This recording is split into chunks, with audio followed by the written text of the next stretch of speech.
نحمدہ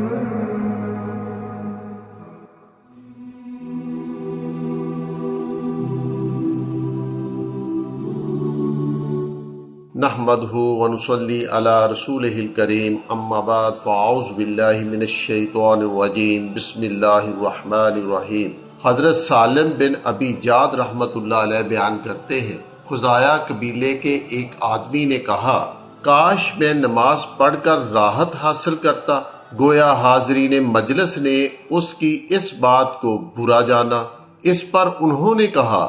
میں نے رسول اللہ صلی اللہ علیہ وآلہ وسلم کو فرماتے ہوئے سنا ہے کہ بلال نماز کے لیے اقامت کہو اور اس کے ذریعے ہمیں راحت پہنچاؤ۔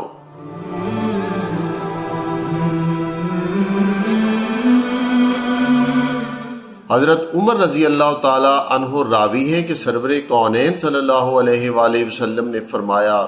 رات کی نماز 2 رکعت ہے۔ جب تم میں سے کسی کو صبح ہو جانے کا فکر ہو تو وہ 1 رکعت پڑھ لے، یہ 1 رکعت اس کی نماز کو وتر یعنی طاق بنا دے گی۔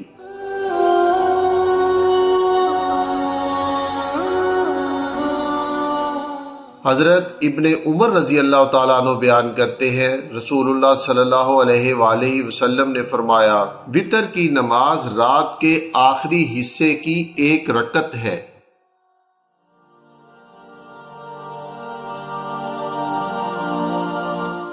حضرت عائشہ صدیقہ رضی اللہ تعالی عنہا فرماتی ہیں کہ سرور کونین صلی اللہ علیہ وآلہ وسلم رات کو تہجد کے وقت 13 رکعت پڑھتے تھے، جن میں سے 5 رکعتوں میں وتر پڑھتے اور ان میں سوائے آخری رکعت کے کسی میں بھی تشہد کے لیے نہیں بیٹھتے تھے۔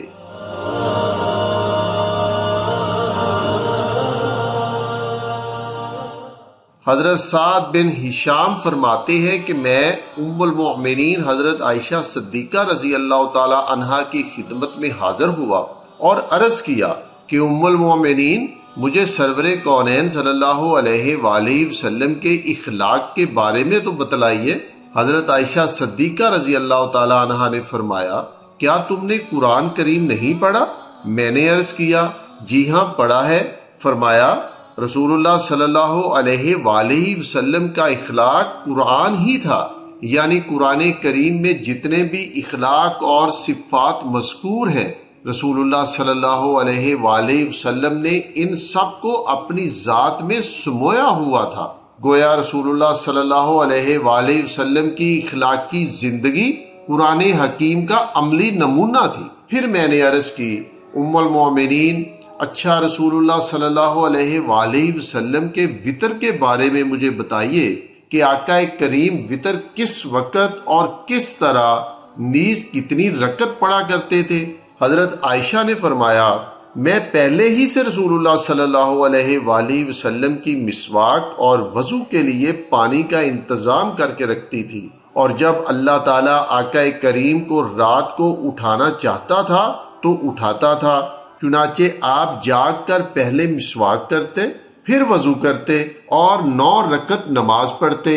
اور سوائے 8ویں رکعت کے اور کسی رکعت میں نہ بیٹھتے۔ جب 8ویں رکعت پڑھ لیتے تو تشہد میں بیٹھتے اور اللہ کا ذکر کرتے، اس کی تعریف بیان کرتے اور دعا مانگتے، یعنی التحیات پڑھتے کہ اس میں اللہ کا ذکر، حمد اور دعا سب ہی کچھ ہے۔ پھر سلام پھیرے بغیر 9ویں رکعت پڑھنے کے لیے کھڑے ہو جاتے، پھر 9ویں رکعت پوری کر کے تشہد میں یعنی التحیات میں بیٹھتے اور اللہ کا ذکر کرتے، اس کی تعریف بیان کرتے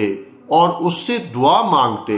یعنی التحیات پڑھ کر جو دعا پڑھی جاتی ہے وہ دعا پڑھتے، پھر ہمیں سناتے ہوئے بآواز بلند سلام پھیرتے، پھر سلام پھیرنے کے بعد بیٹھ کر 2 رکعت پڑھتے۔ اے میرے بچے، یہ کل 11 رکعتیں ہو گئیں، اور جب آپ کی عمر زیادہ ہو گئی اور بڑھاپے کی وجہ سے بدن پر گوشت چڑھ گیا تو 7 رکعتیں وتر کے ساتھ پڑھنے لگے اور 2 رکعت پہلے ہی کی طرح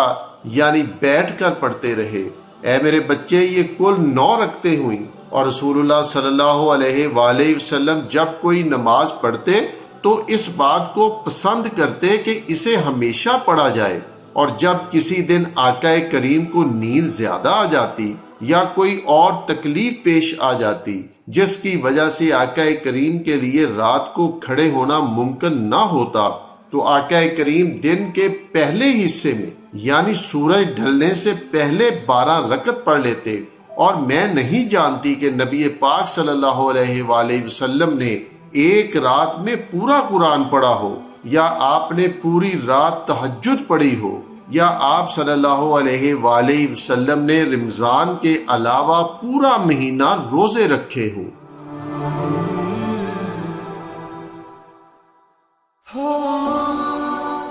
حضرت عبداللہ ابن عمر رضی اللہ تعالیٰ عنہ فرماتے ہیں کہ سرور کونین صلی اللہ علیہ وآلہ وسلم نے فرمایا، اپنی رات کی نماز میں یعنی نماز تہجد میں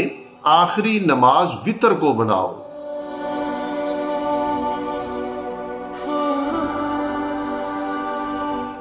حضرت عبداللہ ابن عمر رضی اللہ تعالیٰ عنہ راوی ہیں کہ سرور کونین صلی اللہ علیہ وآلہ وسلم نے فرمایا، صبح ہو جانے سے پہلے وتر پڑھنے میں جلدی کرو، وما علینا الا البلاغ المبین۔